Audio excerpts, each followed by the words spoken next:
ہمارے خداوند یسوع کی انجیل مقدس مرکز کے مطابق اس کا 30واں باب اور پہلی 6 آیات۔ اس وقت یسوع عبادت خانے میں داخل ہوا اور وہاں ایک آدمی تھا جس کا ہاتھ سوکھا ہوا تھا، اور وہ اس کی تاک میں رہے کہ اگر وہ اسے سبت کے دن شفا بخشے تو اس پر الزام لگائیں۔ اور اس نے اس آدمی سے جس کا ہاتھ سوکھا ہوا تھا کہا، بیچ میں کھڑا ہو۔ اور اس نے ان سے کہا کہ سبت کے دن نیکی کرنا روا ہے یا بدی کرنا، جان بچانا یا ہلاک کرنا؟ مگر وہ چپ رہ گئے۔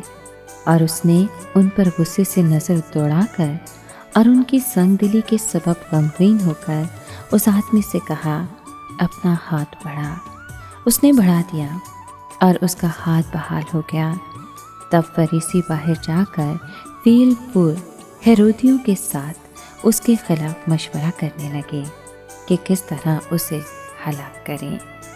پاک کلام کی پڑھے اور سنے جانے پر خداوند کی برکت ہو۔ خدا کا شکر ہو۔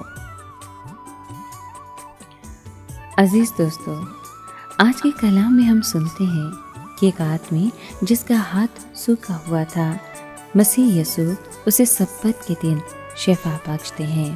تو ہم فقیہ اور فریسی اس طاق میں تھے کہ اگر یسوع اس بیمار شخص کو سبت کے دن شفا بخشے گا تو اس پر الزام لگا دیں گے۔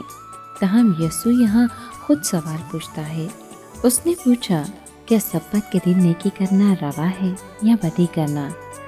اس طرح اس نے ایک اور اصول کا اعلان کیا کہ رحم کے کام سبت کے دن روا ہیں۔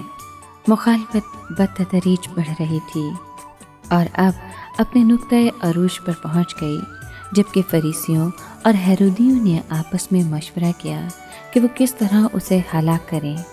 چنانچہ اس کی خدمت کے شروع ہی میں اس کے دشمنوں نے اسے ہلاک کرنے کا ارادہ کر رکھا تھا۔ وہ ایسا نہیں کر سکتے تھے جب تک کہ ان کو اجازت نہ دی جائے۔